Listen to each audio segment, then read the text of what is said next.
Ashley Elkins missing. Ex-boyfriend charged with lying to police.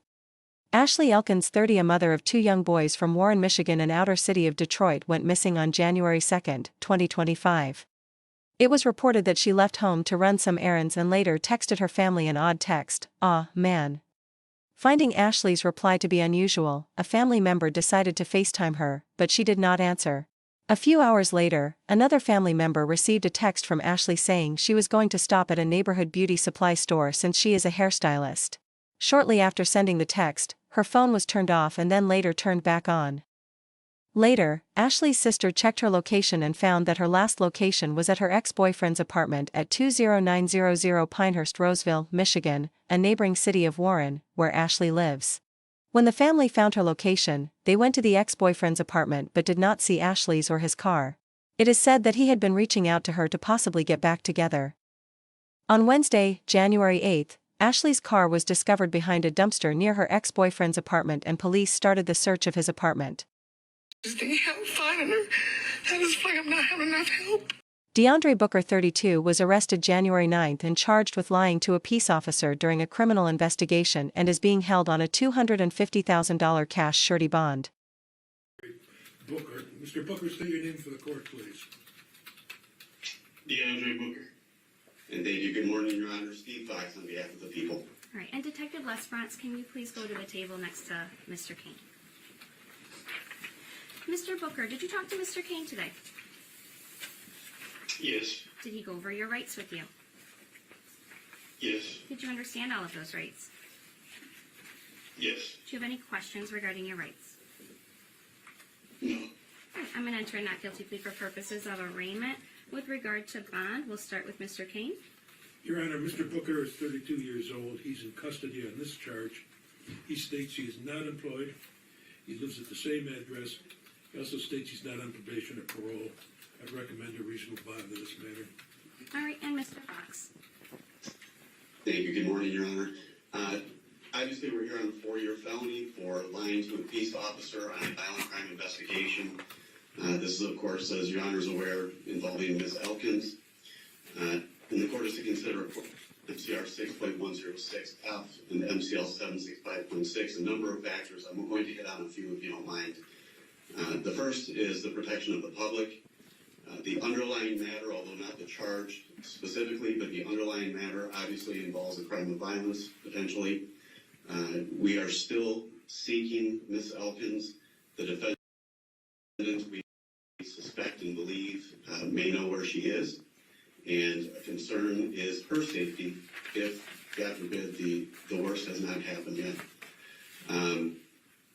So with respect to that, Judge, I believe that there is a risk to the public, specifically if she were still alive, and that's what we're all hoping for, of course. The other is the defendant's risk of non-appearance and the likelihood of conviction. Likelihood of conviction, Judge, the defendant made several material factual misstatements to Detective Lesbrance and recited those to the court during the course of the initial swear-to. The defendant was aware that we were investigating a missing persons report. He was aware that there was some belief of his involvement. He made misstatements about both his location as well as Ms. Elkins and how she may have left his vehicle, left his apartment complex, all of which we can demonstrate by objective evidence and video evidence to be false. So there's a high likelihood of conviction on these cases, on these matters. And then last and most importantly for the court's consideration, I think at this point, is the probability or improbability of returning for trial. We have a history that includes charges at least. We do not have the disposition, but we did recover a DD-214 from his time in the U.S. Army. It looks like in 2016 he was charged with a couple of matters, including larceny of private property and, more importantly, fraudulent ID documents. And then in 2017 he was charged with desertion, or the absence without leave, going AWOL from the Army. Ultimately, he was discharged less than honorably, although it was not a dishonorable discharge. He was discharged from the Army in a less than honorable means or manner. We know that after the conversations, before the conversations that Detective Lesperance, but we believe after the underlying events of this case, he fled from Macomb County, went to Flint, where he was apprehended and brought back to Roseville. And we know that during that time, while he was in Flint, he accessed the internet to search for such things as fastest routes from Flint to Ohio, what to do on the run, is blood traceable, how to beat a polygraph, and deleting Google history. So Judge, I think by his own words and search history, by his prior conduct, and by what is frankly at stake in this particular matter, he's of significant risk of flight. With that, I would request a significant bond. I'm asking for a $500,000 cash surety bond, no 10%, and that a steel cuff GPS tether be attached should he make that bond. All right, Mr. King, anything further from you? Nothing further, Your Honor. Detective Lesperance, is there anything you wish to add? No, ma'am, not this time. All right. As Mr. Fox indicated, there are many things the court has to look to with regard to setting bond and determining bond. This court looks most closely at the risk of harm to the public and the likelihood of the defendant's appearance in court. I will note for the record that this matter is currently charged as a 4-year felony. I will also note for the matter that while Mr. Fox did point out several instances from the defendant's time in the military with regard to any sort of matters that came up with regard to larceny or desertion, that there is no other criminal history presented.